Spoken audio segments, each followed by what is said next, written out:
Start करने वाले हैं, एपिथेलियल टिश्यू का ही है, एक पार्ट है, ठीक है, कॉलमनर,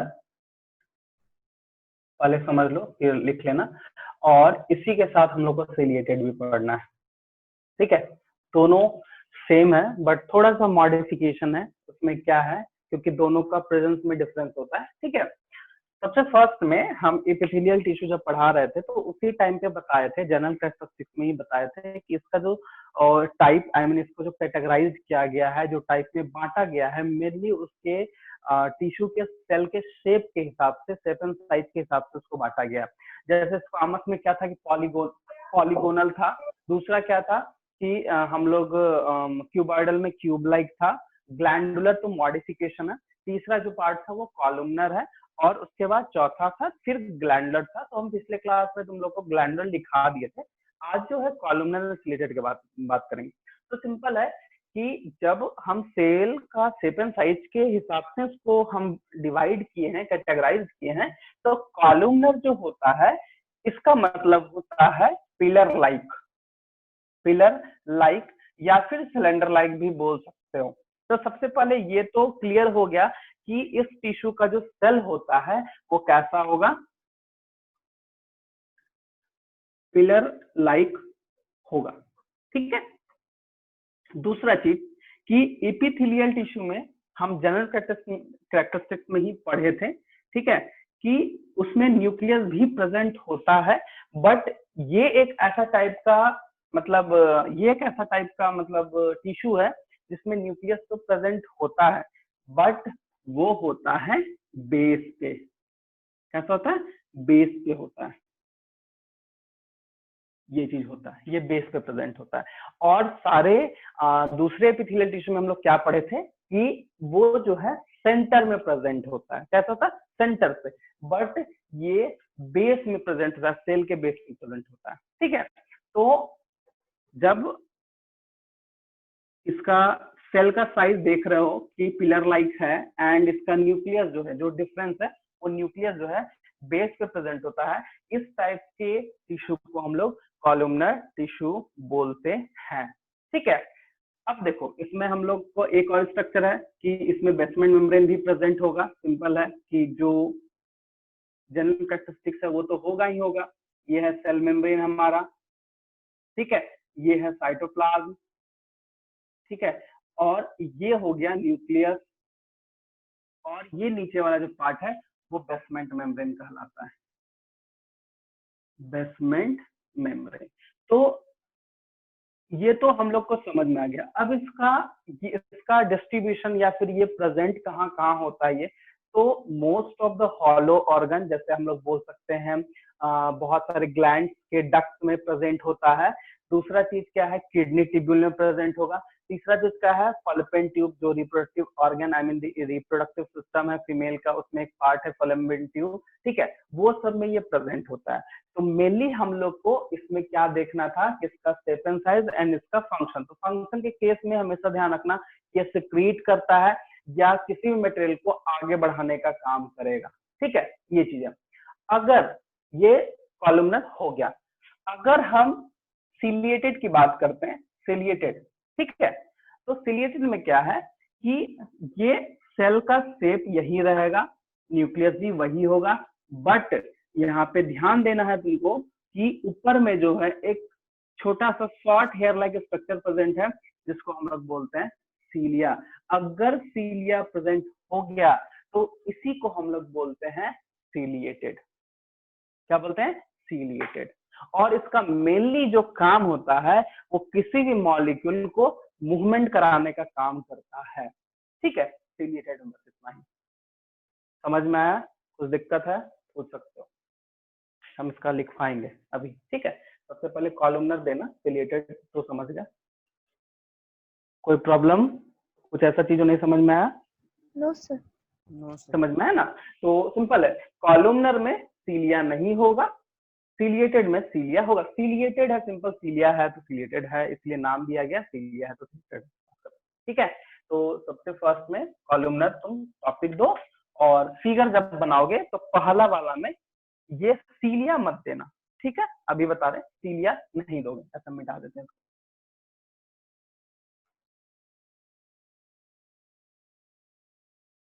सिलियन, ठीक है। ये हो गया, ये हो गया, ऐसा है, ठीक है। चलो तो सबसे फर्स्ट में कॉलमनर, तो पहला जो पॉइंट है लिखोगे, it is formed of tall pillar like cell, tall pillar like cell। ये फिगर पहले बना लो कॉलमनर में, फिर उसका कैरेक्टरिस्टिक लिखना। जल्दी थोड़ा फिगर आज क्लिप बनाओ, ठीक है। It is formed of tall pillar like cell, ठीक है, lying side by side, lying side by side, ठीक है।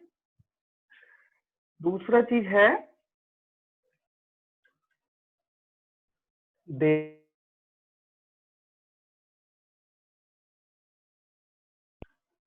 Polygonal shape. अब यहाँ पे पॉलीगोनल शेप लिखा है, but in surface view, surface view. हम लोग सरफेस व्यू क्यों बोले, क्योंकि अगर हम ऊपर से देखते हैं तो पॉलीगोनल शेप में दिखता है, ठीक है। तीसरा है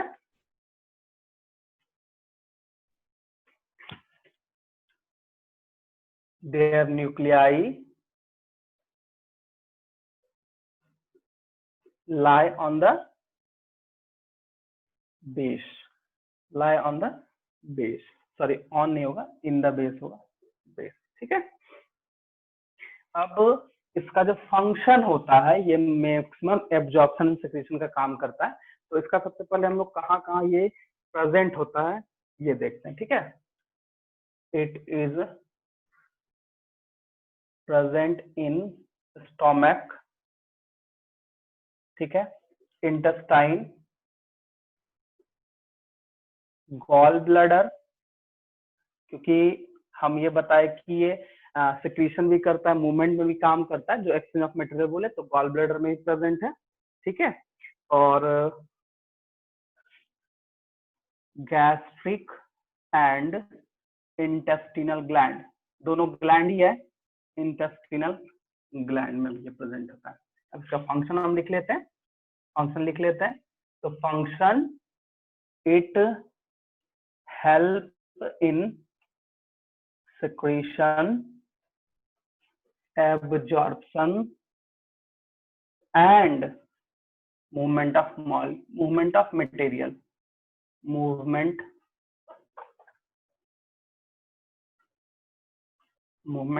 of material, ठीक है।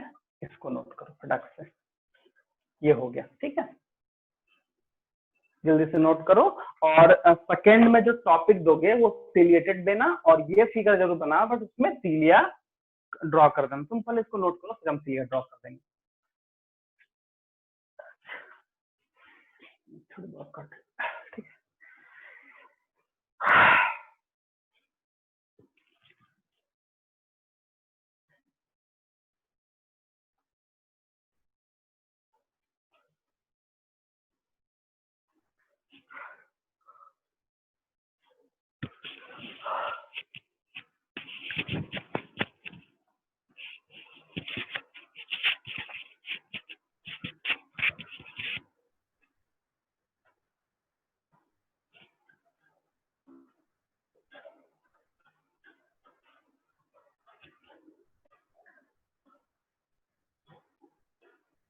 और हो जाएगा तो रिप्लाई करना, ठीक है, ऐसा नहीं बैठे मत रहना।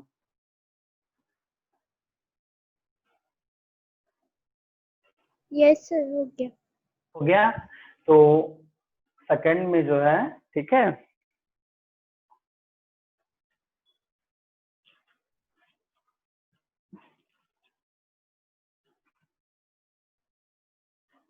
सेकंड जो है सिलिएटेड टॉपिक दो, हम लिख देते हैं सिलिएटेड, थोड़ा सा चेंजिंग है और कुछ नहीं है। सिलिएटेड एपिथेलियल टिश्यू, ठीक है। तो जो रहेगा यही रहेगा, ठीक है। बस थोड़ा चेंज क्या होगा, it is formed by taller, sorry, tall pillar like cell lying side by side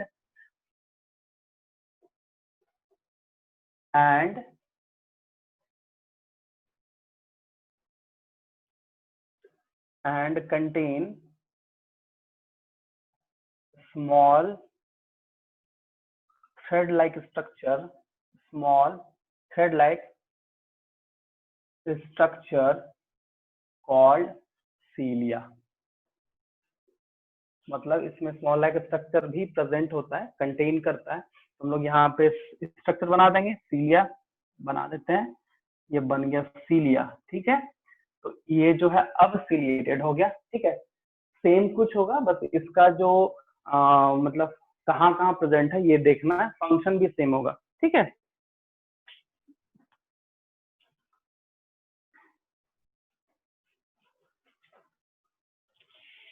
sir थोड़ा सा कैमरा राइट की तरफ मुड़िए ना। हैं?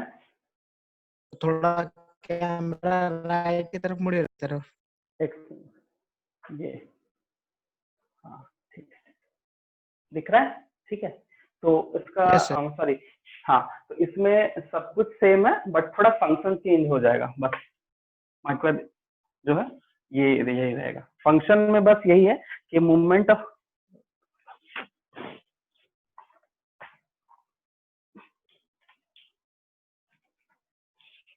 ठीक है, इसमें क्या मूवमेंट वगैरह जैसे म्यूकस वगैरह रिलीज करता है तो उसको पुश करने में हेल्प करेगा। तो वही है, लिख देते हैं, इट हेल्प इन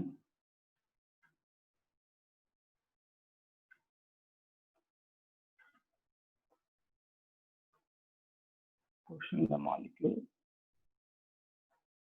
मॉलिक्यूल लिख सकते हो या सब्सटेंस लिख देते हैं।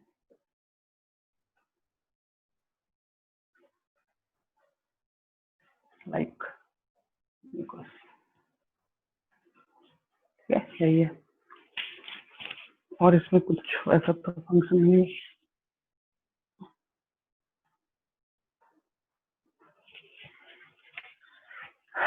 And clear unwanted particle,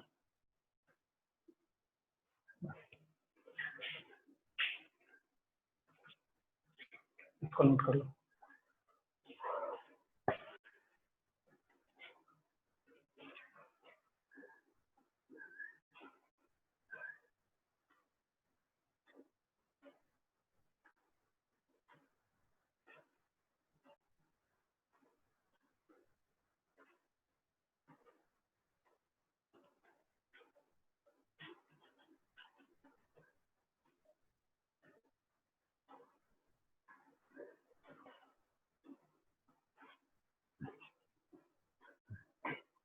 yes sir, हो गया।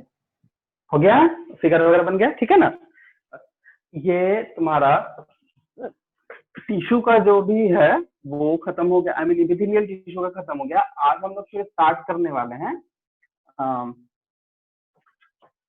Connective tissue. ठीक है, तो देखते हैं ये कहाँ तक होता है। थोड़ा सा कनेक्टिव टिश्यू में क्या है, कुछ कुछ चीज है जो बहुत ही शॉर्ट लिखा हुआ है तुम्हारे बुक में, उसको थोड़ा सा हम एक्सप्लेन करेंगे। ठीक है, तो सबसे पहले कनेक्टिव टिश्यू क्या है। तो कनेक्टिव टिश्यू एक ऐसा टिश्यू है जो किसी भी दो ऑर्गन के बीच को जोड़ता है, दोनों को फंक्शनिंग साथ कराने का हेल्प करता है, कोऑर्डिनेट करवाता है। ठीक है, जैसे मान लिया जाए ब्लड, तो ब्लड क्या करता है कि मॉलिक्यूल्स, जैसे मान लो ब्लड का काम होता है ट्रांसपोर्ट करवाना। ठीक है, सपोज मान लिया जाए एक साइट है, बॉडी का कोई एक साइट है और दूसरे साइड पे कुछ जाना है, तो कैसे लेके जाएगा, तो ये ब्लड के थ्रू चला जाएगा। ठीक है, ये चीज है, तो इस तरह से कनेक्ट करवाता है ताकि दोनों कोऑर्डिनेट होकर काम कर सके। दूसरा है कि दो ऑर्गन के बीच में एक तरह का ज्वाइंट बनाना, सीमेंटिक बनाना, ताकि वो फंक्शनिंग कर पाए। जैसे हमारा दो बोन, सपोज मान लिया जाए दो बोन, ये दो बोन है, दोनों एक दूसरे से कनेक्ट है, तो यहाँ जो कनेक्शन कनेक्ट हो रहा है, लिगामेंट, टेंडम, जो भी हम लोग यहाँ पे पढ़ेंगे वो कनेक्ट करता है। दूसरा मसल से बोन में कनेक्शन है, तो वो जो कनेक्शन होता है वो कनेक्टिव टिश्यू के बीच में आता है। ये मतलब बेसिक चीज है कि आज के कनेक्टिव टिश्यू बोलते हैं। ठीक है, तो अब यहाँ पे जो सेकंड है वो है कि कनेक्टिव टिश्यू का जो है बॉडी में बहुत ज्यादा जो है फंक्शनिंग होता है। और एक चीज ध्यान रखना कि अगर कनेक्टिव टिश्यू नहीं होगा तो हमारा बॉडी जो है वो कहीं ना कहीं डैमेज होना स्टार्ट कर जाता है, ठीक है। क्योंकि सबसे ज्यादा, क्योंकि हम लोग 4 टिश्यू पढ़े हैं, उस चारों टिश्यू में अगर तुमसे पूछा जाए most abundant tissue, I mean सबसे ज्यादा पाया जाने वाला टिश्यू कौन सा टिश्यू है, वो है कनेक्टिव टिश्यू, ठीक है। क्योंकि कनेक्टिव टिश्यू का काम ही है ऐसा कि अगर वो नहीं होगा तो काम नहीं कर पाएंगे। सोचो, अगर लिगामेंट नहीं हुआ, टेंडन नहीं हुआ, तो क्या बोन टू बोन जोड़ पाएंगे? नहीं। मसल्स टू बोन नहीं जोड़ पाएंगे। ब्लड नहीं होगा तो ब्लड का तो खैर बहुत सारा काम है। एक तो मेन ट्रांसपोर्ट कराना है, तो ट्रांसपोर्ट भी मेनली क्या, ऑक्सीजन, कार्बन डाइऑक्साइड, ये है। दूसरा क्या, ब्लड के थ्रू हमारा डाइजेस्टेड फूड भी जाता है टारगेट साइट तक, उसका हार्मोन भी जाता है। बहुत सारा जितना भी वेरियस मेटाबॉलिक एक्टिविटी है वो विदाउट ब्लड के ट्रांसफरिंग के नहीं हो सकता है, ठीक है। चाहे वो ऑक्सीजन लेके जाना हो और CO2 को लेके आना हो, ठीक है। और उसके बाद फिर हम लोग के बॉडी में कुछ कुछ ऐसा कनेक्टिव टिश्यू है जो हम लोग के बॉडी को डिफेंस सिस्टम प्रोवाइड करता है, एक तरह का इम्यून सिस्टम देता है। जैसे कि हम लोग ब्लड का ही बात करते हैं तो ब्लड में WBC है, वो हम लोग पढ़ेंगे, ठीक है। उसके अलावा कुछ ऐसा टिश्यू होता है जो स्टोरेज ऑफ फैट का काम करता है कि हम लोग के बॉडी में, अच्छा एक सवाल है सबसे कि बोलता है फैट जो है बॉडी के लिए हार्मफुल चीज है, बट फैट इंपॉर्टेंट भी है। अच्छा, इसका इंपॉर्टेंस क्या है ये बता दो। एनर्जी स्टोर्ड होने, अगर एनर्जी स्टोर्ड वाला मैकेनिज्म को छोड़ के बात करें तो, क्योंकि सबको जानते हैं कि अगर बॉडी में एनर्जी स्टोर्ड है तो वही फैट का फॉर्म लेता है, सिंपल है कि। और वो जो फैट जो स्टोर होता है वो कनेक्टिव टिश्यू में स्टोर होता है। जो कनेक्टिव टिश्यू एडिपोसाइट्स या एडिपोज टिश्यू पढ़ेंगे तो उसमें वो स्टोर होता है, तो कहीं ना कहीं वो हेल्प करता है। बट अगर हम बात करें कि उसमें एक्स्ट्रा, मान लो किसी पर्सन जो फैट नहीं है, आई मीन वो मोटा नहीं है, नॉर्मली बोलते फैटी नहीं है वो, ठीक है। तो फिर और उसके अलावा और फैट का क्या काम है, क्योंकि फैट होगा तो हार्म होगा ना, फैट ही नहीं है उसमें, ठीक है, एक्स्ट्रा फैट नहीं है तो उसका यूज। अच्छा, दूसरा चीज क्या है कि हार्म तो ठीक है, लेकिन मेरा कहने का क्वेश्चन, मतलब मेरे पूछने का मतलब ये है कि फैट इंपॉर्टेंट भी तो बहुत ज्यादा हम लोग के बॉडी के लिए है। तो क्या क्या इंपॉर्टेंस है वो हमको कोई आंसर दो, बताओ, ठीक है। कोई बता दो कि क्यों इंपॉर्टेंट है फैट, जो कि कनेक्टिव टिश्यू का एडिपोसाइट्स उसको स्टोर करके रखता है, ठीक है। एनर्जी को फैट के फॉर्म में करता है, ठीक है। हम लोग जैसे बोलते हैं कि ज्यादा फैट हो गया है तो भाई उसको बर्न करो, क्योंकि हम लोग ज्यादा काम करेंगे तो एनर्जी हम लोग को चाहिए, और एक्स्ट्रा फैट वहीं से वहां पे वो बर्न होगा, फिर हम लोग का जो काम करेंगे। सिंपल है, मान लो हम लोग जिम वगैरह जाते हैं, एक्सरसाइज करते हैं, तो उसमें एनर्जी चाहिए। बोलता है ना कि फैट हो गया है, बढ़ गया है तो एक्सरसाइज करो, क्यों भाई? क्योंकि फैट बर्न होगा, क्योंकि फैट एनर्जी देगा, हम लोग काम कर रहे हैं, एनर्जी चाहिए तो फैट को ही बर्न करके लेगा, ठीक है। वो सब चीज है, वो चीज तुम लोग समझ रहे होगा कि ये कॉमन सा चीज है। बट फैट इतना, सर फैट इंपॉर्टेंट है। हाँ बोलो। सर वो ऑर्गन को प्रोटेक्ट करता है क्या? हाँ ठीक है, एक और चीज है, और बताओ, ऑर्गन को प्रोटेक्ट करेगा और सर ऑर्गन सेल को तो, ग्रोथ। सेल ग्रोथ में फैट का काम नहीं है। और कुछ? और वो एक सही है तुम्हारा कि ऑर्गन को प्रोटेक्ट करता है, सिंपल है। क्योंकि जैसे मान लो हम लोग ऐसे बोलते हैं कि मजाक मजाक में, भाई मोटा आदमी है उसको छत से भी फेंकोगे तो वो टप्पा खाएगा, मतलब वो बच जाएगा वगैरह, पतला आदमी को गिरा देंगे तो हड्डी वड्डी टूट जाएगा। नॉर्मल मजाक वजाक करते हैं तो ठीक है, वो सही है, क्योंकि फैट एक प्रॉपर वे में होना चाहिए, वो प्रोटेक्ट करता है हमारे इंटरनल Sir, it ऑर्गन को। helps in producing important hormones. हाँ गुड, ये भी सही है, क्योंकि अच्छा हार्मोन तो ठीक बोले तुम, सर कुछ एग्जांपल? हाँ बोलो। सर वो बॉडी को वार्म करता है। हाँ सही है, वो भी सही है, बॉडी को वार्म करता है। बट हम लोग में वार्म का मैकेनिज्म फैट तो ठीक है, बट उसके अलावा और बहुत सारा चीज है तो वो करता है, कोई बात नहीं, वो भी सही है।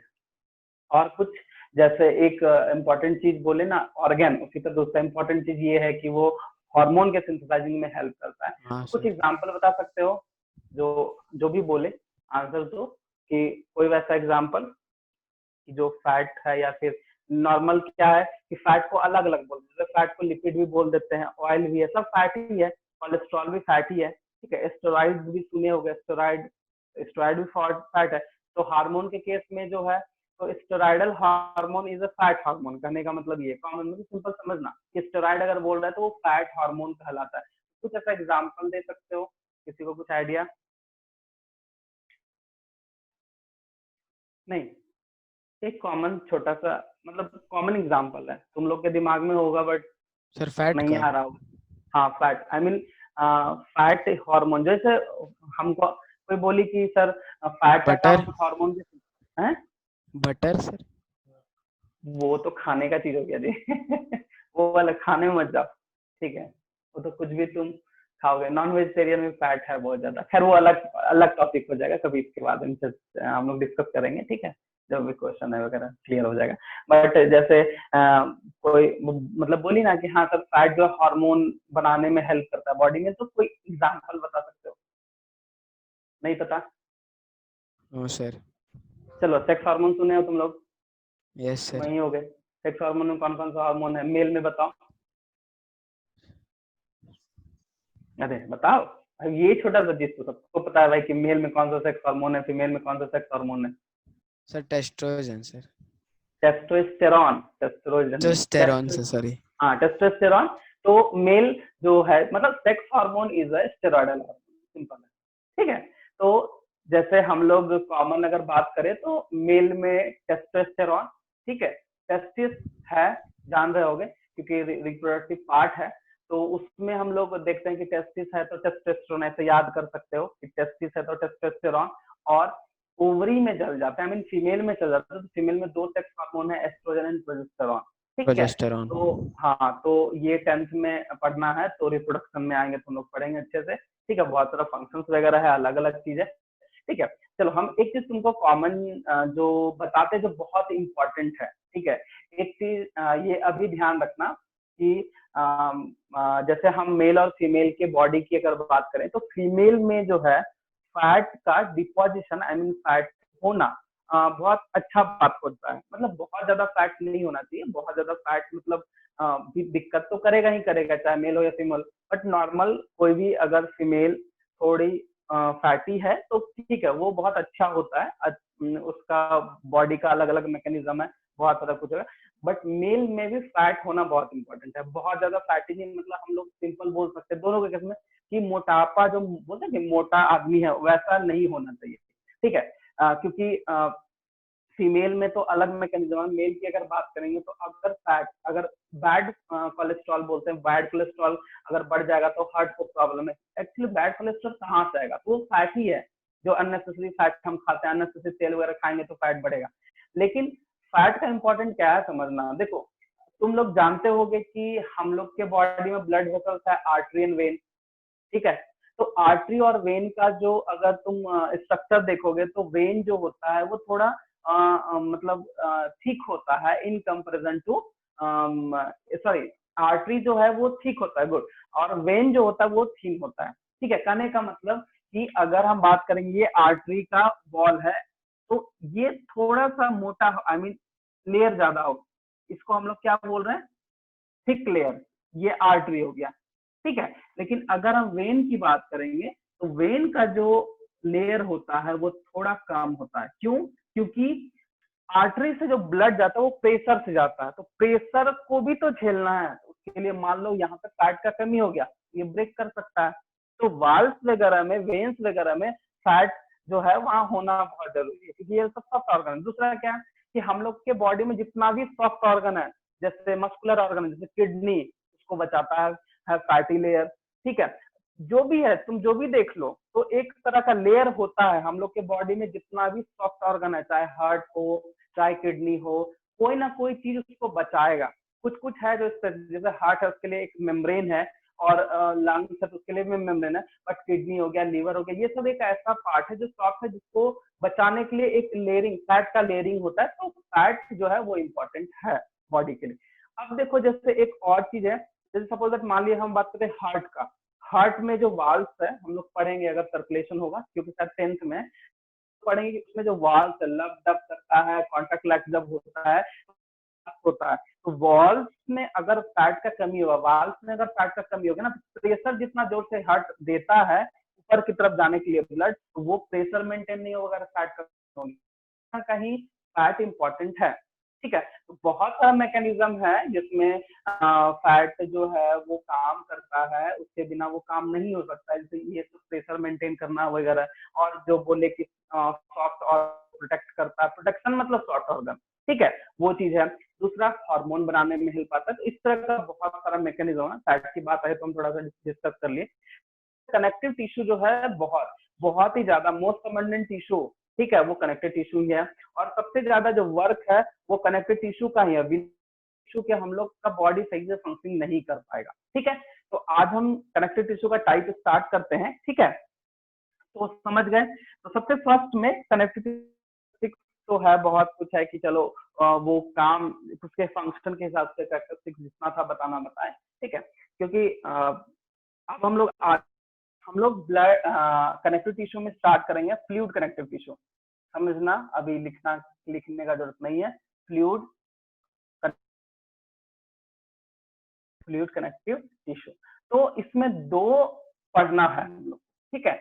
एक है ब्लड और एक होता है, थोड़ा सा हम इसमें डिटेल जाएंगे, ठीक है, क्योंकि ब्लड का कंपोजिशन थोड़ा सा बड़ा है। बड़ा कुछ नहीं है, बहुत सारा सेल्स वगैरह है, तो बस सेल्स का हम नाम है, उसका फंक्शन हम बताने वाले हैं। तो थोड़ा सा इसको हम डिस्क्राइब कर रहे हैं। बाकी बात, अगर नॉर्मल ब्लड एक रेड कलर का फ्लूइड है जिसमें आरबीसी, डब्ल्यूबीसी एंड प्लेटलेट्स है, तो आरबीसी का काम है ट्रांसपोर्ट, ऑक्सीजन का ट्रांसपोर्ट कराना। डब्ल्यूबीसी का काम है डिफेंस, प्लेटलेट का काम है हमारे बॉडी में जो क्लॉटिंग मैकेनिज्म उसको मेंटेन करना। बस इतना ही है। बट थोड़ा सा इसमें सेल्स वगैरह है, क्योंकि जैसे हम बताए कि डब्ल्यूबीसी हमारे बॉडी का डिफेंस सिस्टम करता है, तो बहुत सारा सेल्स है जो डिफेंस सिस्टम कैसे करता है ये चीजें। आरबीसी है तो आरबीसी ऑक्सीजन कैसे लेके जाता है, तो ये सब थोड़ा सा हम डिटेल यहाँ पे बताने वाले हैं, ठीक है। तो सबसे पहले fluid connective tissue, blood and lymph, ठीक है। आज समझो, आज कुछ लिखने का जरूरत है नहीं, हम लोग आराम से नोट लिख लेंगे, कोई इशू नहीं, ठीक है। तो सबसे फर्स्ट में जैसे हम बताए कि फ्लूइड कनेक्टिव टिश्यू में सबसे पहला जो वर्ड बताए वो ब्लड, ठीक है। तो ब्लड क्या है, ठीक है, तो लिखते भी है कि मोटाइल फ्लूइड कनेक्टिव टिश्यू। अच्छा, क्यों हम यहाँ पे मोटाइल लिखे, या मोबाइल भी लिख सकते हैं, ठीक है। मोटाइल क्यों लिखे, मोटाइल मोबाइल से देखिए वर्ड है, मोटाइल क्यों लिखे बताओ, कोई आंसर दो हमको, मोटाइल क्यों लिखे। मोटाइल का मतलब क्या होता है, जो तुम सोच रहे हो वही है, तुम लोग क्यों है? जो कॉमन चीज है वो बताओ।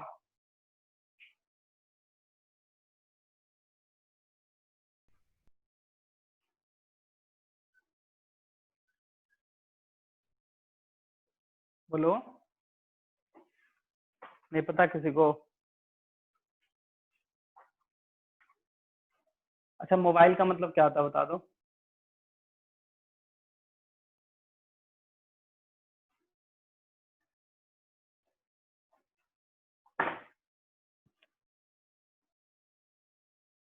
अरे कुछ तो आंसर दो। सर जो मूव करता है सर, जैसे। हाँ हो गया, बात कर, जो मूव करता है, सिंपल। तो सोच क्या रहा है, जो मूव करता है। और तुमको ये बात पता है कि हम लोग के बॉडी में ब्लड ऑलवेज सर्कुलेट कर रहा है, सर्कुलेट होगा तभी कुछ वो ट्रांसपोर्ट कर पाएगा, सिंपल है। हमारे बॉडी में हार्ट के पास ब्लड रहता है, वो पूरे बॉडी में जा रहा है, तो ब्लड जा रहा है, तो ब्लड तो जा रहा है, ब्लड इज ए मोटाइल, या फिर हम लोग यहाँ मोबाइल ले सकते हैं, लिख सकते हैं, कोई दिक्कत नहीं है। तो क्योंकि ये एक ऐसा फ्लूइड कनेक्टिव टिश्यू है जो मूवमेंट में काम कर रहा है, मूव करवा रहा है पार्टिकल को, समझ में आया, ठीक है। तो ये मोटाइल फ्लूइड कनेक्टिव टिश्यू बोलते हैं, ठीक है। देखो, ब्लड पड़ रहा है, लिम्फ है, लिम्फ भी फ्लूइड ही है, ठीक है, वो भी मतलब वो भी मूव करता है, लेकिन उसका अलग काम है, इसका अलग काम है, इसलिए अलग अलग करके हम लोग आज पढ़ने वाले, ठीक है। तो ब्लड में सबसे फर्स्ट में बताने वाले थे कि ये मोटाइल फ्लूइड कनेक्टिव टिश्यू है, और ये कंसिस्ट करता है दो पार्ट से। एक पार्ट को बोलते हैं प्लाज्मा, और दूसरे पार्ट को हम लोग बोलते हैं फॉर्म्ड एलिमेंट। इसका बहुत सारा नाम है, हम तीनों नाम लिख देते हैं, फॉर्म्ड एलिमेंट और ब्लड कॉर्पसल्स ब्लड कॉर्पसल्स और ब्लड सेल्स, ये तीनों चीज है, इसका नाम तीनों दिया है। But most of the time, most of the book में तुम फॉर्म्ड एलिमेंट ही वर्ड सुनोगे, ब्लड कॉर्पसल्स ही वर्ड सुनोगे, ब्लड सेल्स नहीं सुनेंगे हम लोग, नहीं दिखता है। बट होता यही है, इसमें कोई कंफ्यूजन वाली बात ही नहीं है, ठीक है। क्योंकि फॉर्म्ड एलिमेंट एक तरह का सेल को रिप्रेजेंट कर रहा है, जो आरबीसी, डब्ल्यूबीसी एंड प्लेटलेट्स है। हम लोग आरबीसी मतलब क्या, रेड ब्लड सेल्स, मतलब वो ब्लड सेल्स है। ये थोड़ा टर्मिनोलॉजी है, तो इसको ध्यान रखना। तो सबसे पहले हम लोग प्लाज्मा देखें, ठीक है, और ये फॉर्म्ड एलिमेंट देखें। तो अगर हम बात करते हैं कि ब्लड ये दो पार्ट से कंस्टिट्यूट करता है, तो ब्लड जो है अप्रोक्सीमेशन 55% ये प्लाज्मा से बना है, और 45% जो होता है वो तुम्हारा किससे बना है, ब्लड सेल से बना है, ठीक है। दोनों मिलके देखो 100% हो गया। तो प्लाज्मा 55% और ब्लड सेल्स 45% होता है, ठीक है। दूसरा चीज है कि प्लाज्मा को कैसे हम लोग डिफाइन करेंगे, तो ये लिख सकते हो इसमें कि ये जो है ये कलर्ड का होता है, कलर्ड, और हम लोग लिख सकते हैं साथ में स्लाइटली एल्कलाइन है, स्लाइटली एल्कलाइन नेचर का होता है। और अगर ये एल्कलाइन नेचर का है, अगर ये एल्कलाइन नेचर का है, तो इसमें पीएच जो होगा वो कितना होगा, पीएच इसका होगा 7.8, या फिर कहीं कहीं 4 भी रहता है, थोड़ा मोड़ा चेंज हो सकता है, कोई बात नहीं। तो पीएच तुम 7.4 याद रखना, ये इसका पीएच का वैल्यू है। क्योंकि पीएच से ही एल्कलिनिटी और मतलब एसिडिटी बेसिसिटी बस मान सकते हैं, ठीक है। तो ये 7 से ज्यादा है, तो ये बहुत ही ज्यादा एल्कलाइन नेचर का होगा, और अगर 7 से कम होगा तो वो धीरे धीरे एसिड बन जाता है, जितना कम होते जाएगा एसिड उतना ज्यादा हो जाएगा, ठीक है। ये चीज है, स्लाइटली एल्कलाइन हो जाता है। अब प्लाज्मा अगर बात करें, तो प्लाज्मा भी कंसिस्ट करता है 3 पार्ट से। प्लाज्मा कंसिस्ट करेगा किससे, 3 पार्ट से। तो पहला जो है, क्योंकि इसमें भी कुछ कुछ है जो हम बता रहे हैं, प्लाज्मा जो है सबसे फर्स्ट में इसमें जो वाटर होता है वो 92% अप्रोक्स, 90 से प्लस ही रहता है, 95 भी कहीं कहीं लिखा रहता है, 92% अप्रोक्स इसमें वाटर प्रेजेंट होगा। और सेकेंड नंबर पे हम सीधा लिख रहे हैं सॉल्यूट इज इक्वल टू 8%, हम सेकेंड नंबर पे सॉल्यूट लिख रहे हैं जो 8% होता है। बट सॉल्यूट में भी तुम अगर बात करोगे तो प्रोटीन प्रेजेंट है, जो इंपॉर्टेंट प्रोटीन है वो प्रेजेंट होता है। और दूसरा होता है सॉल्यूट में इलेक्ट्रोलाइट, इलेक्ट्रोलाइट, ठीक है। तो 7% प्रोटीन और इलेक्ट्रोलाइट 1%, लेस देन 1% होता है, बट हम लोग 1% ले रहे हैं। और इसमें प्रोटीन जो होता है वो इसमें 7% होता है। हम लोग का जो ब्लड है वो कितना ज्यादा इंपॉर्टेंट है वो अब तुमको यहाँ पे दिखेगा, क्योंकि हम बता रहे हैं प्लाज्मा जो में प्रोटीन होता है, आई मीन सॉल्यूट, क्योंकि मैक्सिमम जगह पे वाटर एंड सॉल्यूट का परसेंटेज देता है, बट इस सॉल्यूट में भी प्रोटीन का इंपॉर्टेंस है, इलेक्ट्रोलाइट मतलब मिनरल्स वगैरह जो है होगा, बट प्रोटीन का इंपॉर्टेंस है, इसलिए हम इसको अलग से दिखा रहे हैं कि ये 7%, 6% के अप्रोक्सीमेटली ये प्रेजेंट होता है। बट कंबाइंडली इस फॉर्म को, इस दोनों फॉर्म को कंबाइंडली सॉल्यूट, और मैक्सिमम बुक में तुमको यही चीज भी मिलेगा कि प्लाज्मा वाटर से बना है 90 से 95%, और सॉल्यूट जो है वो तुम्हारा 5 to 10% से मिलके बना है। लेकिन प्रोटीन इसमें पढ़ाना है, इसीलिए हम तुम लोग को, ये इंपॉर्टेंट है, ठीक है। ये अभी समझ लोगे तो तुमको इन फ्यूचर मतलब 10th में या फिर 11th वगैरह सब में ये डायरेक्टली यहाँ से क्वेश्चन बन जाएगा, ठीक है। अब तुम सोच रहे हो सर 10th वाला चीज अभी क्यों पढ़ा रहे हैं, क्योंकि वहां भी इससे कनेक्ट ही करने वाला है, इसलिए हम अभी ही पढ़ा दे रहे हैं, ठीक है। बस एक चीज ध्यान रखना है, इसको नोट्स में हम नहीं बनवाएंगे, इसलिए परेशान होने की जरूरत नहीं है कि हाँ सर नोट्स में कुछ नहीं बनवाने वाले। बस ये जो फ्लो चार्ट हम बना रहे हैं, बस इसी को नोट कर लेना और रिवाइज कर सकते हो, जब मन करे रिवाइज कर लेना। लेकिन नॉर्मल जो तुम्हारे बुक और तुम्हारे सिलेबस वगैरह में जो चीज है वही हम लिखवाएंगे वही, बट हम थोड़ा समझा रहे हैं ज्यादा, बस इसीलिए, ठीक है। तो यहाँ है प्रोटीन एंड इलेक्ट्रोलाइट, यहाँ तक समझने में कोई दिक्कत, ठीक है। देखो यहाँ पे भी अगर हम बात करें तो फॉर्म्ड एलिमेंट आरबीसी या सॉरी ब्लड सेल्स, ये 3 होता है, आरबीसी, डब्ल्यूबीसी एंड प्लेटलेट्स, ये 3 सेल्स प्रेजेंट है इसमें। समझ में आया? ये 3 सेल्स है, इसका भी अलग अलग फंक्शन है, इसमें भी बहुत कुछ है, बट पहले हम लोग यहाँ प्रोटीन के बारे में पढ़ेंगे। इसको नोट करो, फिर हम आगे फर्दर स्टार्ट करते हैं। इसको नोट कर लो।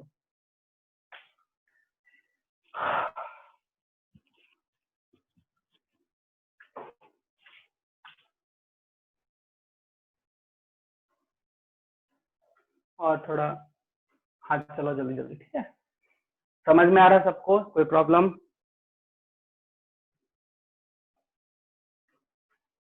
रिप्लाई तो करो सर, प्रॉब्लम नहीं है, हाँ ना कुछ।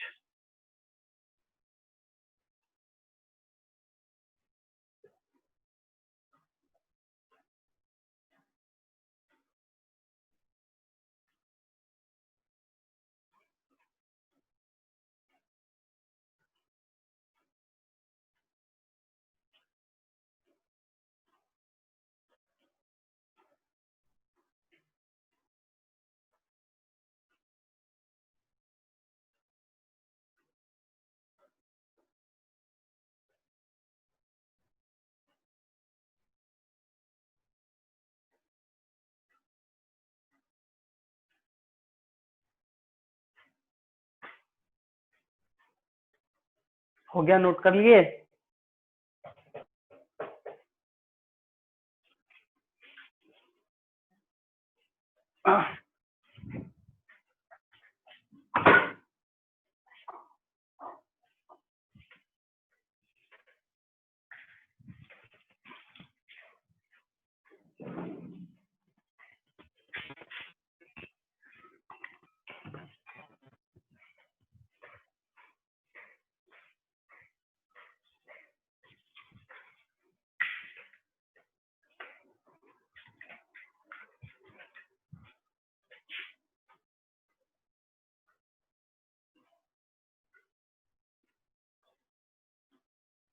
नोट हो गया?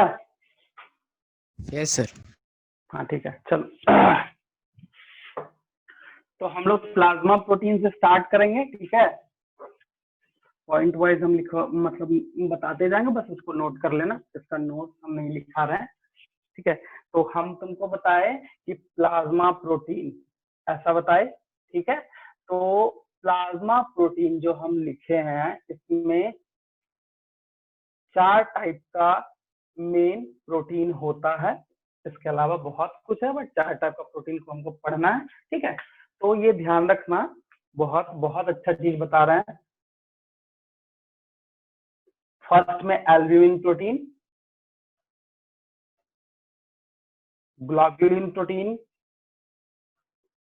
Fibrinogen protein and heparin protein,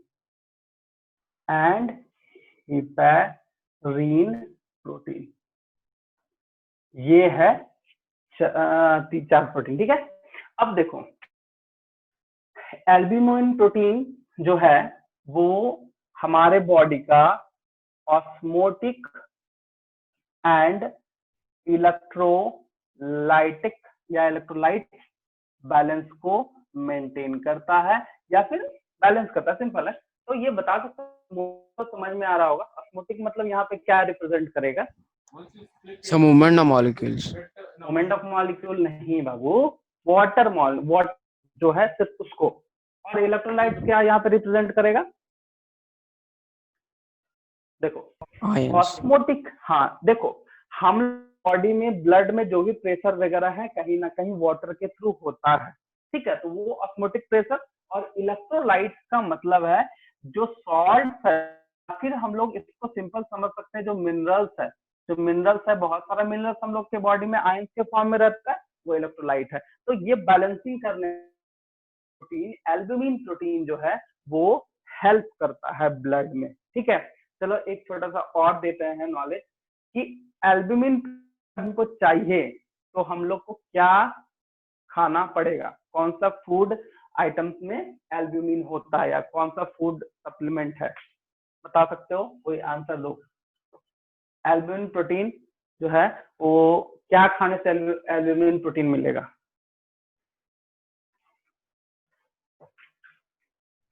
नहीं पता किसी को?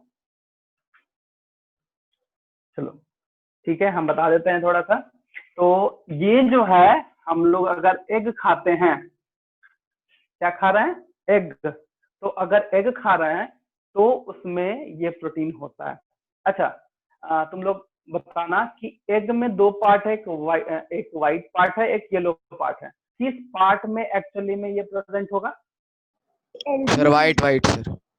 Egg white, good, egg white. और नॉर्मल हम लोग उसको बाल वगैरह में भी लगाते हैं, ठीक है, बाल में लगाने से क्या होता है, बोलता है सिल्की विल्की होता है या जो भी हो, एक्चुअली क्या है वो रूट्स में प्रोटीन जाता है तो ये वर्क करता है, ठीक है।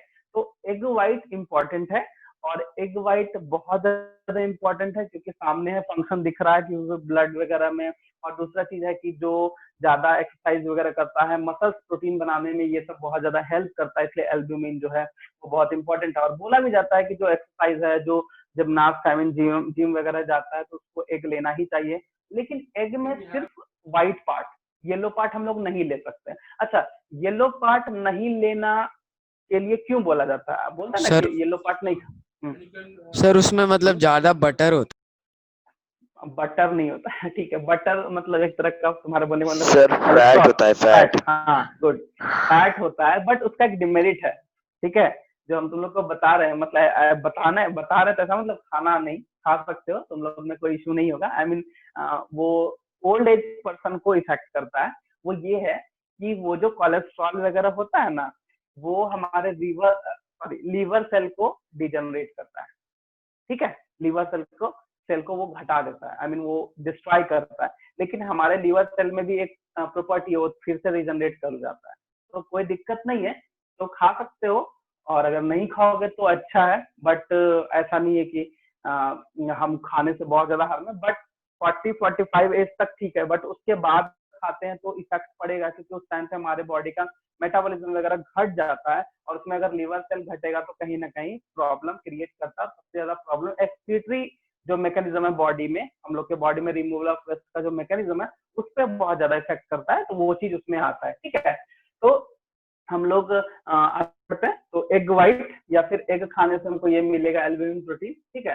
दूसरा है ग्लोब्यूलिन, ठीक है। चलो अभी जो चीज चल रहा है उस पर बात कर लेते हैं। जैसे हम लोग बोलते हैं कोरोना वायरस चल रहा है, तो कोरोना वायरस में क्या बोलता है एडवाइस करने की, हाँ हम लोग के बॉडी के इम्यून सिस्टम को बढ़ाना है, ऐसा बोला जाता है कि इम्यून सिस्टम को बढ़ा के रखो, अगर एलर्जी है तो एलर्जी को खत्म करना है, या फिर गर्म पानी पी सकते हैं, अगर जो भी हो। तो मेन क्या है कि हमारे बॉडी के इम्यून सिस्टम को स्ट्रॉन्ग करना है। अच्छा, इम्यून सिस्टम का क्या काम है, क्योंकि हम थोड़ा रिलेट कर रहे हैं इसलिए थोड़ा लंबा लेक्चर जा रहा है, तो कोई बात नहीं, समझो भी, टाइम है इसलिए हम समझा रहे हैं। तो हम क्या बता रहे थे कि इम्यून सिस्टम जो है उसका क्या काम है, तो हमारी बॉडी में एंटीबॉडी बनाता है, और वो एंटीबॉडी बनता है प्रोटीन से, और वो प्रोटीन है ग्लोब्यूलिन। तो अगर ग्लोब्यूलिन प्रोटीन है तो वो हमारे बॉडी को क्या प्रोवाइड करेगा, एक तरह का इम्यून सिस्टम प्रोवाइड करेगा, और इम्यून सिस्टम से हमारा बॉडी क्या डिफेंड होता है, मतलब डिफेंस सिस्टम, एक तरह का डिफेंस सिस्टम की तरह काम करता है, मतलब हमारे बॉडी को सोल्जर बन जाता है, ठीक है, कि हाँ अगर कोई आएगा तो हम उसको मारेंगे। तो एक्चुअली क्या है कि ग्लोबुलिन प्रोटीन एंटीबॉडी बनाने में हेल्प करता है, इसीलिए इस प्रोटीन का काम है ब्लड में जो भी अनवांटेड चीज है या वेस्ट चीज है या जो भी जिससे हार्म हो रहा है उससे बचाएगा। इसलिए ग्लोबुलिन प्रोटीन जो है वो बॉडी के डिफेंस सिस्टम में या डिफेंस मैकेनिज्म में हेल्प करता है, ऐसा है, ठीक है। अब हम लोग आते हैं फाइब्रिनोजन। तो फाइब्रिनोजन कहने का मतलब ये एक ऐसा प्रोटीन है जो बॉडी आई मीन ब्लड का क्लॉटिंग मैकेनिज्म को रेगुलेट करता है। अब क्लॉटिंग मैकेनिज्म क्या है, ये किसी को पता है या कुछ भी इसके बारे में आइडिया है? आंसर दो, थोड़ा जल्दी दो, ठीक है, आंसर बताओ। चलो नहीं पता हम बताते। जैसे मान लिया जाए कि हम लोग आई मीन कोई भी पर्सन, ठीक है, मान लिया जाए कहीं से उसको चोट लग गया, खून निकलना स्टार्ट, ब्लीडिंग होना स्टार्ट होता है, तो क्या बोलता है, उसको रोक के रखो, ठीक है। अगर मान लिया हल्का फुल्का कट वगैरह हो गया और वहां से ब्लीडिंग हो रहा है, तो हम लोग क्या करते हैं, उसको दबा के रखते हैं, और हम लोग दबाने के बाद 3 से 4 मिनट के बाद देखते हैं खून निकलना बंद। क्यों निकलना बंद? क्योंकि वहां पे जो ब्लड है क्लॉट कर जाता है। हम लोग ऐसे हिंदी में बोलते हैं क्लॉटिंग हो गया, तो थक्का जम गया, अब वहां से ब्लड बाहर नहीं निकलेगा, क्योंकि अगर ब्लड बाहर निकल गया तो हमारे बॉडी का पूरा सिस्टम डिस्ट्रॉय, क्योंकि ब्लड ही एक ऐसा मीडियम है जो सबको कनेक्ट करके रखता है, सबके मैकेनिज्म को मेंटेन करता है, मेटाबॉलिज्म को मेंटेन करता है। तो कहीं ना कहीं ब्लड बहुत बड़ा रोल प्ले करता है हमारे सर्वाइविंग के लिए, ठीक है। तो क्लॉटिंग मैकेनिज्म को रेगुलेट करता है ये प्रोटीन, ठीक है। तीसरा हिपैरिन। चलो एक अभी जस्ट तुमको बताया कि फाइब्रिनोजन प्रोटीन होने के कारण ब्लड का जो क्लॉटिंग मैकेनिज्म है वो रेगुलेट होता है। तो एक पूछने वाला सवाल ये है कि आखिर बॉडी के अंदर में ऐसा प्रोटीन है जो कि वो क्लॉट कर सकता है, वो रुक सकता है, आई मीन क्लॉट कर जाएगा तो ब्लड का मूवमेंट ही खत्म, ठीक है। तो हमारे बॉडी के अंदर में जो क्लॉटिंग मैकेनिज्म से बचाने के लिए जो प्रोटीन है वो है हिपैरिन, क्योंकि इनसाइड बॉडी अगर क्लॉट कर गया तब तो दिक्कत है, बट ऐसा तो है नहीं, क्लॉट तो करेगा नहीं। क्यों नहीं क्लॉट करेगा? क्योंकि हिपैरिन है। तो हम लोग लिख सकते हैं यहाँ पे हिपैरिन जो है वो प्रिवेंट करता है, prevention of clotting mechanism inside blood vessels, या इनसाइड बॉडी लिख देते हैं, इनसाइड बॉडी। समझ में आया कोई दिक्कत? ठीक है, बोलो ये प्रोटीन में कोई इश्यू है? किसी को कुछ प्रॉब्लम है तो पूछ सकते हो। आई थिंक सबको समझ में आ गया होगा। Yes sir. ठीक है, हाँ तो इसको नोट करो। ठीक है, अब हम लोग का नेक्स्ट जो है, नेक्स्ट है हमारा ब्लड सेल्स। क्या है? Blood cells. और ब्लड सेल्स में आई मीन फॉर्म्ड एलिमेंट में हम लोग का 3 है। तो पहला हम लोग पढ़ते हैं आरबीसी। आरबीसी पहले इसको नोट कर लो, इसको मिटाई के रखते हैं, ठीक है।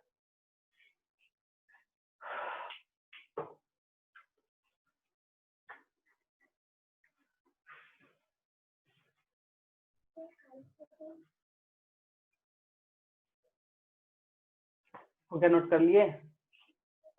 Yes sir. Yes sir. चलो ठीक। अब हम लोग का जो नेक्स्ट है वो आरबीसी है। आरबीसी में को समझना, ठीक है, इसको समझोगे तो बहुत ज्यादा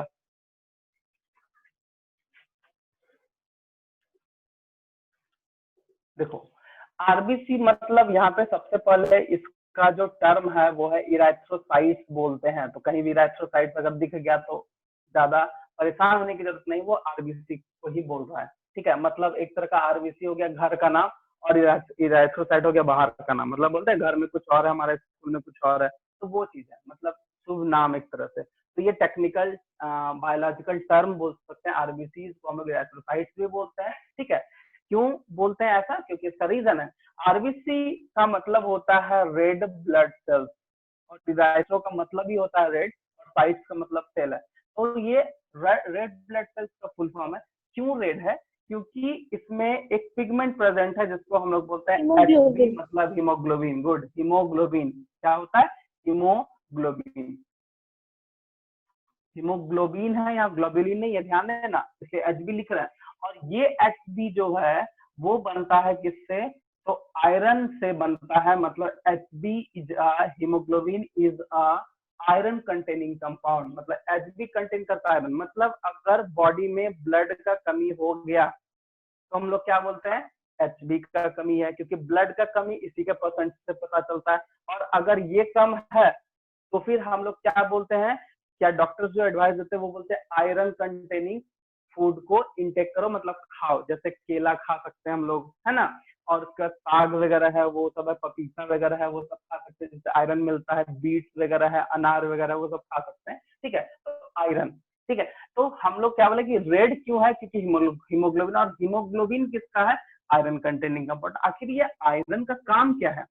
तो सिंपल है, अभी हम तुम लोग को बताए कि ब्लड में जो है ट्रांसपोर्ट होता है मटेरियल का, बट मेन काम अगर हम बात करें ब्लड में, मेन काम कि किस चीज को ये ट्रांसपोर्ट करता है या किसके लिए ट्रांसपोर्टेशन के लिए ये इंपॉर्टेंट है, तो मेनली होता है रेस्पिरेटरी गैसेस।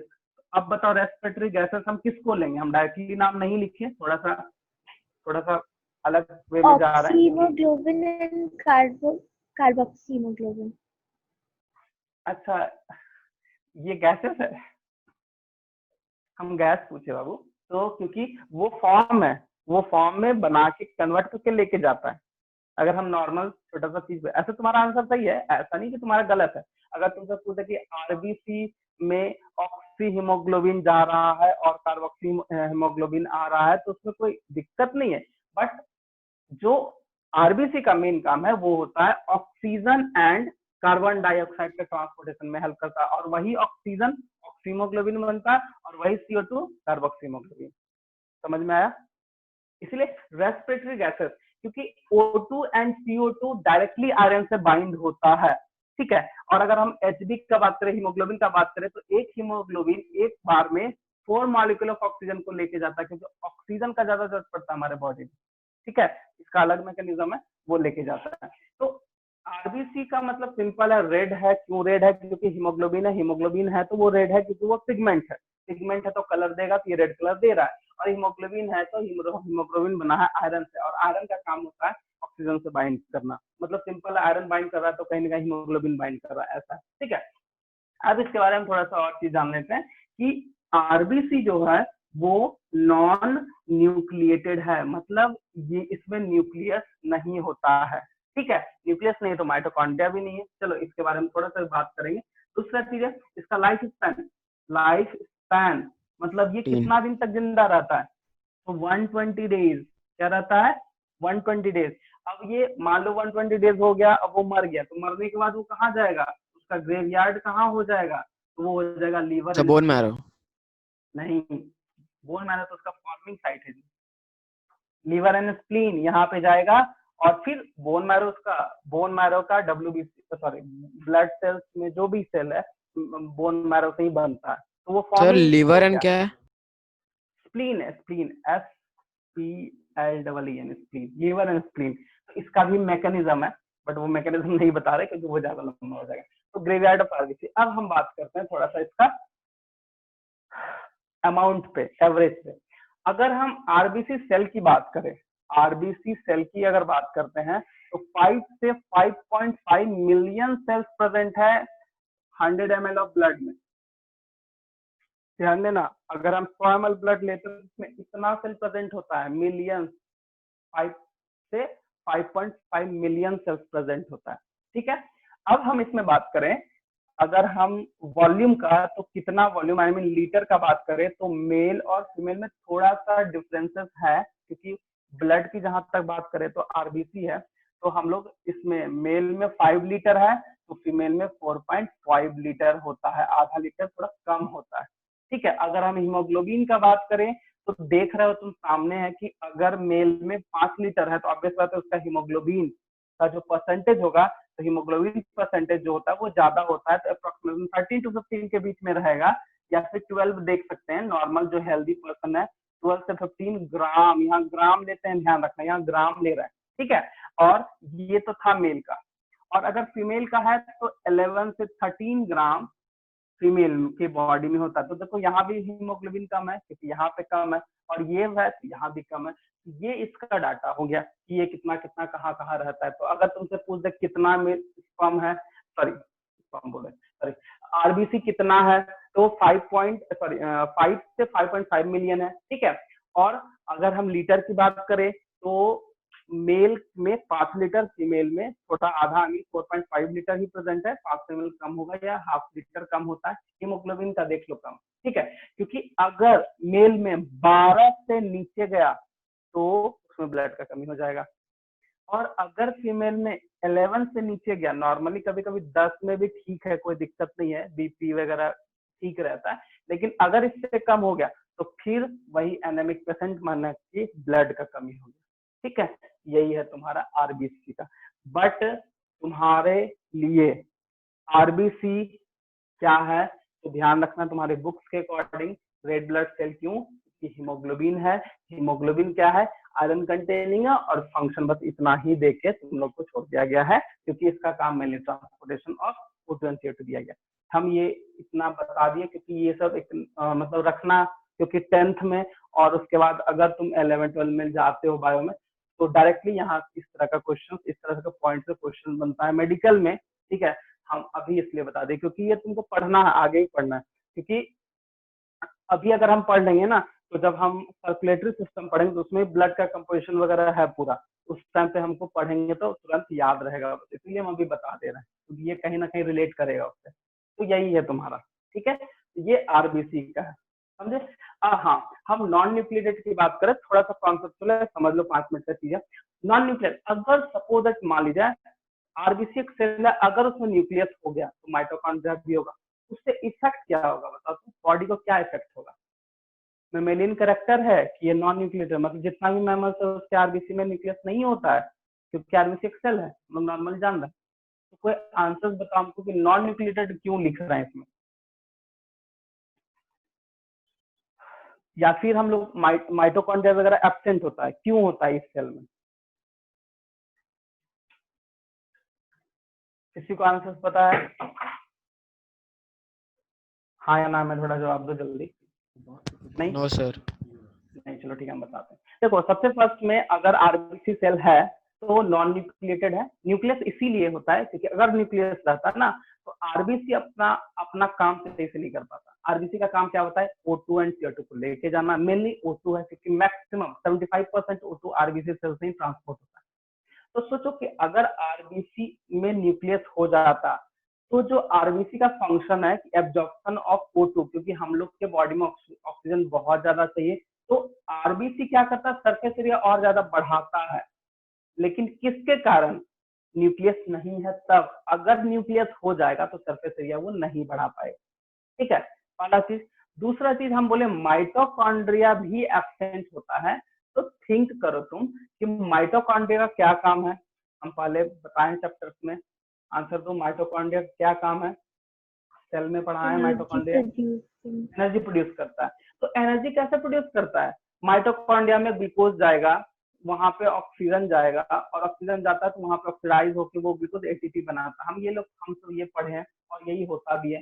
तो सोचो अगर आरबीसी सेल में माइटोकॉन्ड्रिया चला गया या फिर प्रेजेंट हो जाएगा तो आरबीसी का काम क्या? ऑक्सीजन को लेके जाना। तो क्या ऑक्सीजन वो लेके जा पाएगा? नहीं, ऑक्सीजन खुद ब खुद वो यूज कर लेगा, और यूज कर लेगा तो फिर हम लोग के बॉडी को क्या मिलेगा? कुछ नहीं मिलेगा, सेल तक जाएगा ही नहीं ऑक्सीजन, जो हम लोग का एनर्जी में कन्वर्ट होगा। तो माइटोकॉन्ड्रिया न्यूक्लियस तो नॉन न्यूक्लियस इसलिए क्योंकि एब्जॉर्प्शन एरिया, आई मीन वो सरफेस एरिया बढ़ा सके ताकि और ज्यादा बाइंड करे और आरबीसी के साथ ऑक्सीजन। और माइटोकॉन्ड्रिया इसलिए नहीं होना चाहिए क्योंकि अगर वो हो गया तो खुद ऑक्सीजन वो बाइंड करे, खुद यूज कर लेगा, वो पहुंचा ही नहीं पाएगा तो हम लोग को एनर्जी नहीं मिलेगा। यही चीज है। ठीक है, चलो एक और छोटा सा चीज है, ये भी कॉन्सेप्चुअल है बट अभी बता देते हैं। जैसे मान लो हम यहाँ पढ़ रहे हैं कि ये परसेंटेज आखिर कम होने का क्या रीजन है? ठीक है, फीमेल में इतना कम लीटर, और ये जो है एचबी परसेंटेज कम क्यों होता है, किस कारण से? कोई आंसर दे दो। आया तो हम बता ही देते हैं, बोलो। नहीं पता?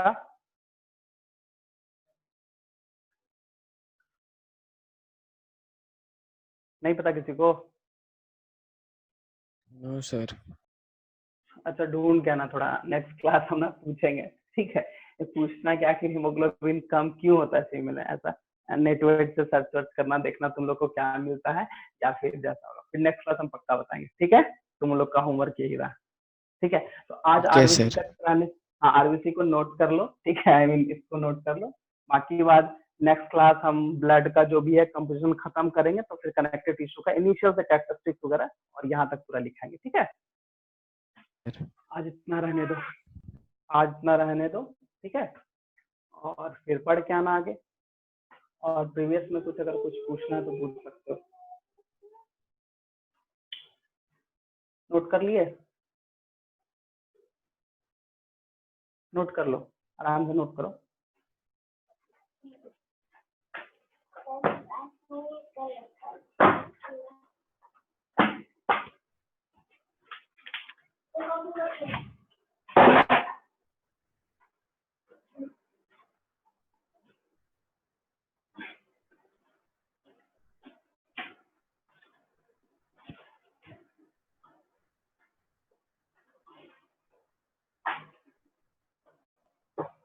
हो गया नोट?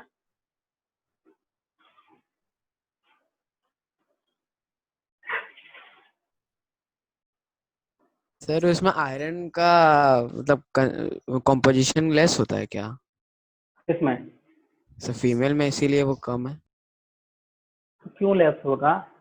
रीजन तो बताओ। हम हीमोग्लोबिन का ही लेस होने का बात कर रहे हैं। वो भी सही है, आयरन ही लेस होता है, हीमोग्लोबिन लेस है, आयरन लेस है, सिंपल है, बट वो आंसर नहीं है।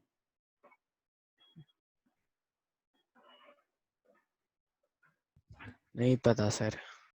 कोई बात नहीं, ढूंढ के आना, ठीक है ना, जो भी हो। बहुत ही छोटा सा चीज है, बट ये डायरेक्टली रिलेट करता है। चलो तुम लोग को हिंट भी देते हैं, ये डायरेक्टली रिलेट करेगा रिप्रोडक्शन से, ठीक है। अब शायद तुम लोग को अगर दिमाग में कुछ वैसा है तो बता सकते हो, नहीं तो फिर नेक्स्ट क्लास आराम से तुम लोग बता सकते हो, कोई इशू नहीं। अगर आपको एग्जैक्ट आंसर चाहिए, सर अगले क्लास है।